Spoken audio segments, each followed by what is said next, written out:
Hello friends, my name is Pawan Dingta और this is my YouTube first video जिसमें हम बात करेंगे फिक्स्ड डिपॉजिट रिव्यू के बारे में। Basically this video is going to helpful for a CA student who is a part of audit team and allotted a job of investment review, more specifically we can say fixed deposit review. Before we go in detail मैं आपको बता दूं, market में bank दो तरीके से interest due करते हैं। कुछ बैंक ऐसे होते हैं जो कि इंटरेस्ट ड्यू करते हैं last day of every quarter, और कुछ बैंक ऐसे होते हैं जो कि इंटरेस्ट ड्यू करते हैं 90th या 91th day of from deposit start date. जब भी हमने एफडीआर कराई है, एफडीआर उससे 90th डे पे वो इंटरेस्ट ड्यू करते हैं। ड्यू डेट होता क्या है? Due that means when interest is due for payment, right. और पे ऑफ डेट क्या होती है? When interest is actually paid. अगर और आपको पता हो तो जब हम डिपॉजिट करवाते हैं यानी फिक्स डिपॉजिट करवाते हैं तो हमारे पास दो ऑप्शन होते हैं, आइदर कैश प्लान और री इन्वेस्टेड प्लान। अगर हमने कैश प्लान ऑप्ट किया है तो बैंक हमें कैश पे आउट कर देता है ऑन ड्यू डेट, ऑन पे ऑफ डेट। और अगर हमने री इन्वेस्टेड प्लान ऑप्ट किया है तो बैंक उस इंटरेस्ट कंपोनेंट को री इन्वेस्टमेंट कर देता है, राइट। एफडी का ही पार्ट बना देता है, प्रिंसिपल कंपोनेंट में ऐड कर देता है। और generally interest due date and pay off date same ही होती है। बैंक जब भी इंटरेस्ट ड्यू करता है, जिस भी डेट पे ड्यू करता है उसी डेट पे पे ऑफ भी कर देता है। जिसको कैश देना है, जिसने कैश ऑप्शन सिलेक्ट किया उसको कैश पे कर देता है, और जिसने री इन्वेस्टेड प्लान ऑप्ट किया उसकी एफडी में ऐड कर देता है, राइट। और इंटरेस्ट अक्रू क्या होता है? इंटरेस्ट अक्रूड हम हमेशा डिपॉजिटर पॉइंट ऑफ व्यू से देखते हैं। इसका सिंपल सा मतलब है कि इंटरेस्ट ऑन, जितने पीरियड का हमने इंटरेस्ट अर्न कर लिया, और विच में भी कभी कभी वो ड्यू भी होता है और कभी कभी वो ड्यू नहीं होता है, बट अर्नड होता है, right. Due means due for payment, right, from bank point of view. अभी ये जो हम वर्किंग कर रहे हैं ये फिनेंशियल ईयर 1920 के लिए वर्किंग कर रहे हैं। और आपको पता हो तो फैब 2020 29 डेज़ का था। तो बेसिकली जो Q4 होगा फिनेंशियल ईयर 1920 का, आप देख सकते हैं वो होगा 91 डेज़ का, राइट। अब हम सिचुएशन देखते हैं बाय वन। सिचुएशन 1, सपोज हमने 10 लाख की एफडी करवाई एट द रेट ऑफ 6%। और कब करवाई थी? 5 फेब को। सॉरी, हमने नहीं कराई, हमारे क्लाइंट ने कराई और हम रिव्यू कर रहे हैं, राइट। और हम फर्स्ट इंटरेस्ट ड्यू कब होता है? 31 मार्च को ड्यू होता है। क्यों? क्योंकि अभी जो हम उन बैंक की बात कर रहे हैं जो बैंक इंटरेस्ट ड्यू करते हैं last day of every quarter. But हमारे क्लाइंट ने इस एफडी को लास्ट डे तक रखा ही नहीं। उसने कब तक रखा है? 12 मार्च तक। तो इसको इंटरेस्ट कब तक मिलेगा? 12 मार्च। कहाँ से कहाँ तक? 5 फेब से लेकर के 12 मार्च तक। कितने डेज़ का? 37 डेज़ का, राइट। और इंटरेस्ट, इस इंटरेस्ट को क्या बोलेंगे? जो ये इंटरेस्ट कैलकुलेट हो गया है 10 लाख पे 6% की रेट से 37 डेज़ का, इस इंटरेस्ट को हम बोलेंगे interest actually paid by bank, right. अब हम सिचुएशन सेकंड पढ़ते हैं। सपोज हमने 10 लाख की एफडी कराई eight the rate of 6%। Deposit start भी हमारी 5 फेब को ही और इंटरेस्ट ड्यू भी 31 मार्च को होता है। बट इस केस में हमारे क्लाइंट ने इस एफडी को रिडीम नहीं किया और अपने पास ही होल्ड कर रहा है वो 31 मार्च को। 31 मार्च है क्या एक्चुअली? ड्यू डेट भी है और हमारी ईयर एंड भी डेट क्या है? हम यहाँ पे मैंने क्या लिखा है? Ending date for interest calculation for the financial year. अगर रिडीम हो जाएगी तो मैं यहाँ रिडीम डेट लिख दूंगा, अदरवाइज ईयर एंड डेट लिख दूंगा, राइट। 31 मार्च 2020। तो इस एफडी के लिए कितने डेज का इंटरेस्ट मिलेगा? 5 फेब से लेकर के 31 मार्च तक। कितने डेज का? 56 डेज, राइट। ये हम इसका इंटरेस्ट फर्स्ट है। इस इंटरेस्ट को हम क्या बोलेंगे? Interest accrued and due. Accrued किस पॉइंट ऑफ व्यू से? डिपॉजिटर पॉइंट ऑफ व्यू से। और ड्यू किस पॉइंट ऑफ व्यू से? बैंक पॉइंट ऑफ से। बैंक ने ये इंटरेस्ट ड्यू भी कर दिया है। क्यों? क्योंकि 31 मार्च की हम कैलकुलेशन कर रहे हैं और ड्यू डेट भी 31 मार्च ही है, क्योंकि इंटरेस्ट ड्यू कब करता है वो? Last day of every quarter, right. तो इसके लिए लास्ट डेट ऑफ क्वार्टर भी यही है और हमारा ईयर एंड डेट भी यही है। तो इसको हम दोनों पॉइंट से बोलेंगे, interest accrued and due also. और आपको पता है जैसे ड्यू हो जाता है तो पे ऑफ भी हो जाता है। तो इसलिए मैंने यहाँ पे लिख दिया है इंटरेस्ट अक्रू एंड ड्यू, साथ में पे ऑफ ऑल्सो, राइट। और पे ऑफ का मतलब क्या होता है? जिसने कैश ऑप्शन लिया उसको कैश मिल जाएगा, जिसने री इन्वेस्टमेंट प्लान किया उसकी एफडी में ऐड हो जाएगा। इसलिए मैंने ब्रैकेट में लिख दिया है date is interest capitalized, right. अब हम थर्ड सिचुएशन चलते हैं। सपोज हमारे क्लाइंट ने 10 लाख की एफडी करवाई, 6% का रेट था और एफडी करवाई थी 18 अक्टूबर 2019 को। इसका फर्स्ट इंटरेस्ट कब ड्यू होगा? लास्ट डे ऑफ क्वार्टर 3, और क्योंकि एफडी क्वार्टर 3 में फॉल कर रही है। और लास्ट डेट क्या होती है 31 दिसंबर 2019। कितने डेज़ के लिए? 75 डेज़ के लिए।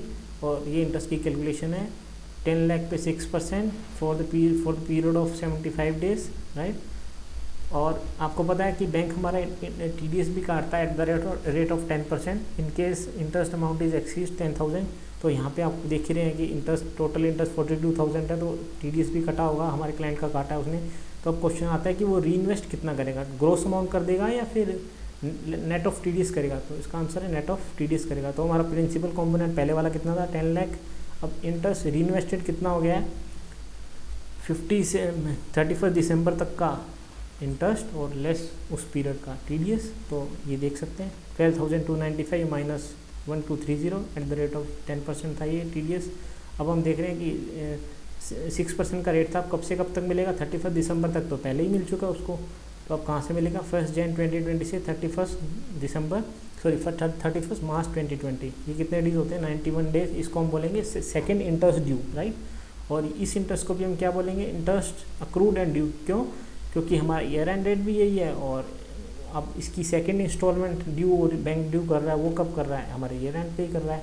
तो ये इस इंटरेस्ट को भी हम सेम ही बोलेंगे इंटरेस्ट अक्रू एंड ड्यू। अब तो क्वेश्चन आया कि इंटरेस्ट अक्रू एंड, ये तो सभी केस में इंटरेस्ट अक्रू एंड ड्यू, ये ड्यू ही आ रहा है। ऐसा तो कभी होगा नहीं क्या कि क्या कभी interest accrue but not due हो जाए। तो इसका आंसर होगा। कैसे? अगर मैं इस अपनी वर्किंग को यहाँ पे मार्च की जगह फरवरी कर दूँ, यानी मैं मेरा वर्किंग जो कर रहा हूँ वो फैब 2020 यानी फैब 29 2020 के लिए करूँ, तो आपको पता हो कि तो मेरा जो सेकंड इंटरेस्ट मिलेगा वो कब से कब तक मिलेगा 31 डेज तो जैन के रहेंगे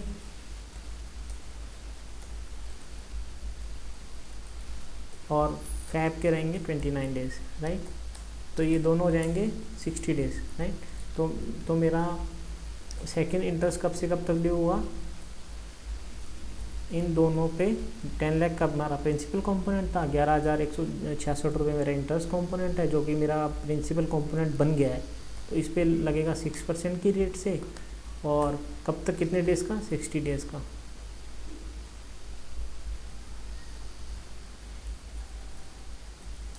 सॉरी मैंने 266 कर दिया था, दिस मस्ट बी 366, राइट। तो 9,945 रुपीज़ इसका इंटरेस्ट अक्रू एंड ड्यू हो जाएगा और ये ज़ीरो हो जाएगा, राइट। क्योंकि मैं अभी वर्किंग कर ही रहा हूँ, मेरा इंटरेस्ट ड्यू होता है 31 मार्च को, बट मैं यहाँ पे मेरी वर्किंग लिख रहा हूँ 29 फैब, क्योंकि मैं आपको बताने के लिए मैंने ड्यू डेट से पहले ही इसको क्लोज कर दिया है,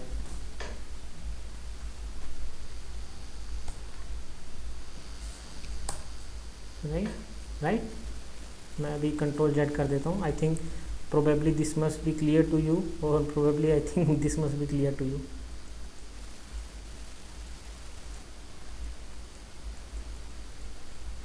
राइट। अब हम ये मेरी शीट 1 थी बैंक 1 जिसमें मैंने पहली सिचुएशन कंसीडर की है। अब मैं सेकंड सिचुएशन ले रहा हूँ। सॉरी मैं एक बार कंट्रोल जेड इसको भी कर दूँ जो ऊपर का पीरियड था, राइट। अब ये मेरी बैंक 1 की सिचुएशन थी। अब मैं बैंक 2 पे आता हूँ जिसमें कि मैंने आपसे पहले बात की थी कि बैंक 2 जिसमें बैंक्स ड्यू करते हैं interest on 90th day of from deposit start date, right. Situation 1 10 lakh की FD थी at the rate of 6%, start date वही थी 5 फैब 2020। फर्स्ट ड्यू डेट कब आएगी? यहाँ पे फर्स्ट ड्यू डेट देख रहे हैं आप 6 मई लिखा है, ना कि लास्ट डे ऑफ क्वार्टर लिखा है, राइट। बट इस केस में हमने FD रखी ही नहीं थी, हमने FD रिडीम करवा दी थी 12 मार्च को। इस केस में इंटरेस्ट इसी इंटरेस्ट को बोलेंगे इंटरेस्ट एक्चुअली पेड, क्योंकि ये वाली जो फर्स्ट ड्यू डेट आ रही है वो आफ्टर 31 मार्च 2020 आ रही है और हमारा ईयर एंड हम क्लोज कब कर रहे हैं आप देख सकते हैं 31 मार्च 2020, राइट। तो ये हमारी इंटरेस्ट पहला इंटरेस्ट ड्यू ही हमारी ईयर एंड डेट के बाद आ रहा है। तो अभी और पहली बार तो हमने इसको रिडीम ही करवा दिया है, तो there is no question of interest due and due but not due. जो भी इंटरेस्ट है ये एक्चुअली पेड ईयर आएगा क्योंकि ये हमारे बैंक में रियलाइज़ हो गया होगा, राइट। हमें बैंक में कितना मिला होगा अगर हम बात करें 10 लाख तो ये मिला होगा और ये इंटरेस्ट मिला होगा लेस TDS, ये हमारे बैंक में हिट किया होगा। बट इस केस में कुछ उन्होंने चार्जेस भी काटे होंगे क्योंकि इसको हमने मैच्योरिटी से पहले ही रिडीम करवा लिया है, राइट। अब हम सिचुएशन सेकंड में लेके चलते हैं। इसमें सेम 10 लाख की FD थी एट द रेट ऑफ 6%, हमारा स्टार्ट डेट वही था। फर्स्ट इंटरेस्ट ड्यू कब हो रहा है 6 मई को, after our year end date, हम क्योंकि हम वर्किंग 31 मार्च 2020 के लिए कर रहे हैं, तो हमारा ending date for interest calculation for the financial year 2019-20 क्या है, 31 मार्च 2020। तो ये कितने डेज़ का और कब से कब तक मिलेगा, 5 फैब से 31 मार्च को, राइट, क्योंकि ये ड्यू ही हमारी ईयर एंड के बाद हो रहा है। तो ये कितने डेज़, 56 डेज़ के लिए मिलेगा, 5 फैब 2020 से लेकर 31 मार्च 2020। इस इंटरेस्ट को हम क्या बोलेंगे, क्योंकि ड्यू तो हुआ ही नहीं है, ड्यू तो 6 मई को हो रहा है, तो हम इस इंटरेस्ट को बोलेंगे interest accrued but not due, जो कि हमने पीछे वाली स्लाइड में हमने यहाँ पे अभी जैसे पीछे वाली स्लाइड खोल दी है मैंने, इसमें हमने जब यहाँ पीरियड चेंज किया था और यहाँ पे इंटरेस्ट निकाला था और यहाँ पे 0 कर दिया था, राइट। तो अभी हम देख रहे हैं कि इस इंटरेस्ट को क्या बोलेंगे, interest accrued but not due, क्योंकि ड्यू कब होगा ये, मतलब बेसिकली सिंपल सी बात है, हमने अर्न तो कर लिया है, हमारे क्लाइंट ने अर्न कर लिया है, उसको इस इंटरेस्ट पे बैंक टीडीएस भी काटेगा, बट अक्रू भी करेगा, बट ड्यू नहीं करेगा, राइट। क्योंकि और हमारी बुक्स में हम इसको कैसे रिकॉर्ड करेंगे, interest accrued but not due, right. ना तो ये ड्यू भी नहीं हुआ है, बट हमारे क्लाइंट ने इसे अर्न कर लिया है, हमारे क्लाइंट को इस पर टैक्स देना है, राइट, क्योंकि उसने बैंक में ये on accrual principal, as an accrual principal इसको हमारे क्लाइंट को इस पर टैक्स देना है। अगर हमारा क्लाइंट बोलता है जी नहीं ये तो ड्यू नहीं हुआ, इस पर टैक्स नहीं लगेगा, तो वो गलत है, इसको हमने कंसिडर करना है, because for the presentation of true and fair view and for taxation also this is earned income, we have earned but not due, which is okay. अब हम चलते हैं सिचुएशन 3 पे। सपोज हमने 10 लाख की एफडी करवाई eight the rate of 6%, but यहाँ पे हमने करवाई है 18 अक्टूबर 2019 से, जो कि इसका इंटरेस्ट कब ड्यू हो रहा है, कब ड्यू हो रहा है, 91 डे पर, राइट, 17 जनवरी 2020 को। और इस इंटरेस्ट को हम क्या बोलेंगे, इंटरेस्ट अक्रूड एंड ड्यू। और हमारा कैलकुलेशन के लिए एंड डेट कौन सी है, 17 जनवरी है ऑफकोर्स, है ना, बट ईयर एंड डेट हमारी 31 मार्च है। अभी हम फर्स्ट इंटरेस्ट ड्यू की बात कर रहे हैं, तो हमारी फर्स्ट इंटरेस्ट ड्यू कब हो रहा है, 17 जनवरी को हो रहा है, और वो हमारे ईयर के बीच में ही फॉल कर रहा है, तो वो हमारे लिए इंटरेस्ट अक्रू एंड ड्यू भी हो जाएगा, राइट, इंटरेस्ट कैपिटलाइज भी हो जाएगा। तो अभी हमें इंटरेस्ट कब से कब तक मिलेगा, 18 अक्टूबर से लेकर के 17 जनवरी तक, जो कि हो गए 92 डेज, और इंटरेस्ट आ जाएगा 15,082। अभी हमने जैसे पिछली स्लाइड में डिस्कस किया था कि जो इंटरेस्ट कैपिटलाइज होता है वो ग्रॉस अमाउंट पे नहीं होता, उसमें से नेट ऑफ टीडीएस भी हो जाता है, राइट। तो यहाँ पे ये इंटरेस्ट कैपिटलाइज आ गया नेक्स्ट ड्यू के लिए। नेक्स्ट ड्यू कब हो रही है हमारी इंटरेस्ट, 18 अप्रैल को हो रही है, बट हमारा ईयर एंड कब हो रहा है, 31 मार्च 2020, जो कि यानी due date is following after our year end date. इसलिए ये इंटरेस्ट क्या माना जाएगा, इंटरेस्ट अक्रूड, यानी इंटरेस्ट अर्न तो है बट ड्यू नहीं है, क्योंकि ड्यू वो 18 अप्रैल को हो रहा है, हमें टैक्स देना है इस पर भी। इंटरेस्ट अर्न किया है हमारे क्लाइंट ने बट ड्यू नहीं है, इसलिए हमें इस बुक्स को कभी जब भी हम बुक्स इसकी बनाएंगे तो हम इस इंटरेस्ट कंपोनेंट को, कौन से वाले को, इस 12,292 को एफडी में ऐड नहीं करेंगे। इसके लिए हमें एक अलग लेज़र खोलना पड़ेगा, इसको उस लेज़र का नाम होगा interest accrued but not due, created under current assets, right।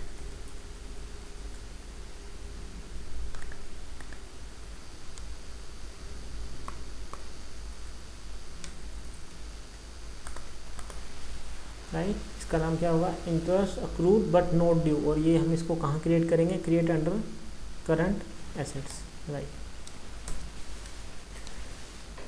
I think this must be cleared all of you. In case you have any doubt you post a comment, और ये जो एक्सेल फाइल है I'll attach with this video right on YouTube. Thank you very much.